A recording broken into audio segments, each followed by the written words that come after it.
Your cat sleeps all day, ignores the toys you bought, stares at the wall, and you think that's just cats being cats. But here's what most cat owners never find out: that behavior might not be personality at all. It might be your cat quietly telling you something is wrong. And the reason it's so easy to miss is because cats are designed to hide it. They don't whine. They don't sulk openly. They just withdraw slowly, subtly, until one day you realize, this isn't the same cat I brought home. Today we're going through 6 signs that your cat is bored or depressed, what's actually happening inside them, and what you can do about it. Because some of these are counterintuitive. And one of them connects to something most owners never see coming. We'll get there. Sign number 1, they sleep more than usual, but not in a good way. Now I know what you're thinking. Cats sleep all the time. That's their whole thing. And you're right. A healthy cat sleeps anywhere between 12 and 16 hours a day. That's completely normal. But here's the thing. There's a difference between a cat that sleeps 14 hours and wakes up ready to engage with the world, and a cat that sleeps 18 hours, barely stirs when you walk by, and has quietly moved from their favorite sunny spot to a dark corner under the bed. That shift matters. Dr. Carlos Siracusa, Director of Companion Animal Behavior Medicine at the University of Pennsylvania, has noted that the most common cause of depression in cats, once medical issues are ruled out, is chronic distress rooted in their environment. And one of the earliest signs of that distress isn't dramatic. It's just more sleep in different places with less response to the world around them. Think about what that means. Your cat isn't lazy. They might be shutting down.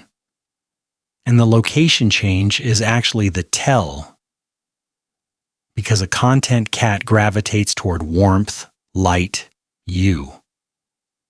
A depressed cat gravitates toward hiding. If your once social cat is suddenly sleeping in the back of the closet, that's not nothing. That's sign 1. Sign number 2. They've stopped grooming themselves properly. Anyone who's lived with a cat knows. They are obsessive about cleanliness. Cats spend somewhere between 30 and 50% of their waking hours grooming. It's not vanity.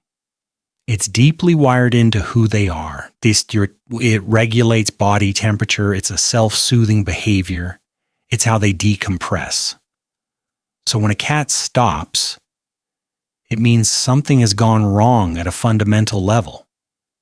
You'll start to notice the coat looking dull, maybe slightly matted. The fastidious creature who used to spend 20 minutes cleaning after every meal just doesn't anymore. Now here's the flip side that surprises people. Over-grooming is also a red flag. A cat that starts licking the same spot obsessively to the point of bald patches isn't being weird. Behaviorists describe this as a displacement behavior. The cat is so overwhelmed that repetitive physical action becomes their only outlet. Both extremes are telling you the same thing. The emotional system is under strain. When grooming patterns change, something internal has changed. Don't brush it off as a phase. Sign number 3. They've lost interest in the hunt. This one is the most misunderstood. And it's the one that changes how you see your cat entirely. Here's the thing most people don't know. Your cat doesn't hunt because they're hungry. They hunt because their brain is literally wired to require it. Researchers at the International Society of Feline Medicine found that wild cats closely related to domestic cats spend approximately 69% of their day hunting and foraging. Your indoor cat spends about 1% of their day doing anything resembling that. That gap between what their brain is built for and what daily life actually offers is where boredom and depression are born. When a cat stops engaging with toys, stops tracking movement across the room, stops doing that focused low crouch before they pounce on absolutely nothing, that's not them growing up or mellowing out. That's a hunting instinct that has nowhere to go. And when instincts go unfulfilled long enough, the emotional system starts to flatline. Behaviorists who study indoor cat welfare describe this as a kind of chronic frustration. The drive is still there, but the cat has stopped trying because nothing in their environment responds to it. And by the way, if your cat has been destroying furniture, yowling at night, or eating way more than usual, I need you to hold on to that, because we're going to come back to exactly why that happens. And it connects directly to this. That's coming up in sign 6. Hey, real quick, if this is already making you look at your cat differently, hit that like button and subscribe. That's how we get these videos in front of more cat owners who want to understand what their cats are actually going through on a deeper level. Okay, back to it. Sign number 4. Their voice has changed. Cats are communicators. What most people don't realize is that adult cats almost never meow at each other. That vocalization, the meow, was developed specifically to communicate with humans. It's one of the most intimate things your cat does. So when the pattern changes, pay attention. A depressed cat can go either direction. Some become unusually quiet. A cat who used to greet you at the door with a full commentary of their day suddenly has nothing to say. Others swing the opposite way, excessive meowing, low-pitched yowling, especially at night, with a quality that's harder to ignore than their usual sounds. Veterinary behaviorists describe that low, drawn-out yowl as distinctly different from normal vocalization. It carries a tone of distress that registers differently even to untrained ears. The change is the signal. Not the volume, not the frequency on its own, but the departure from what was normal for your specific cat. You know your cat's voice. If it shifted, something has shifted with it. Sign number 5. They've become a different cat around you. This one cuts deep for a lot of owners because it feels personal. Your cat either starts avoiding you, hiding when you come home, flinching at touch they used to lean into, or they go the opposite direction and become clingy in a way that feels anxious rather than affectionate. Here's why this happens on a biological level. Cats have an amygdala and hippocampus, the same brain structures responsible for processing and storing emotional memory in humans. These regions are active in the feline brain. What that means is that cats don't just react to stress. They remember it, they anticipate it. And when something in their world has gone wrong for long enough, the relationship with their safest person changes too. A withdrawn cat isn't rejecting you. They're protecting themselves from a world that has started to feel overwhelming. An overly clingy cat isn't suddenly needy.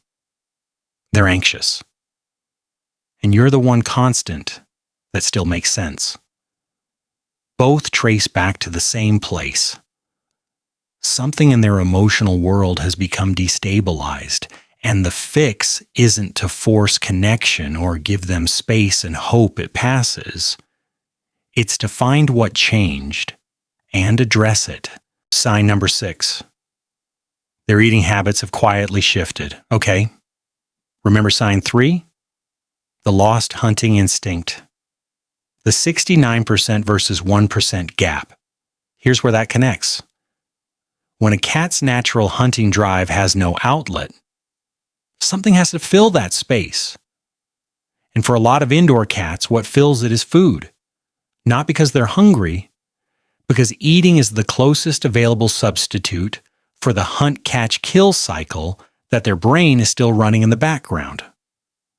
A study published in the Journal of Feline Medicine and Surgery found that cats given food puzzles, feeders that require them to work for their food, showed measurable reductions in stress and increases in positive behavior. The cats weren't hungrier. They were just finally using their brain the way it was designed to be used. This is why bored cats tend to overeat. And this is why indoor cat obesity is so common. Not because owners feed too much, but because the cat's brain is substituting food for stimulation. On the flip side, cats whose depression comes from grief or pain often lose their appetite entirely. So, if your cat's weight has been creeping up with no change in diet, or if they've suddenly stopped showing interest in food they used to love, both are signals. And both trace back to the same thing: a cat whose emotional needs aren't being met. What you can do? The good news is this: most of what your cat needs isn't expensive or complicated. It's just intentional. 15 to 30 minutes of active play daily, real play, the kind that mimics the hunt. A wand toy they have to chase, stalk, and catch. Puzzle feeders that make them work for their meal. A window perch with something worth watching outside. Rotating their toys regularly so the environment stays novel. Behaviorists who study this recommend thinking about your cat's day as a cycle. Hunt, catch, eat, groom, sleep. When that cycle gets to run, even in a living room version, something shifts in the cat. You'll see it. The coat gets better, the eyes sharpen, they start showing up again, and if you've tried these things and the signs persist, that's when you get to the vet. And because depression in cats can also be the first signal of something physical: dental disease, arthritis, kidney issues, things that look identical to emotional distress on the surface. A vet rules that out. Then you go from there. Your cat isn't asking for much. They're not asking for a bigger house or a second pet or anything dramatic. They're asking to be a cat, to stalk, to hunt, to explore, to feel like they have a purpose inside the four walls they live in. When you understand that, you stop seeing their behavior as difficult. You start seeing it as communication. And that changes everything about how you show up for them.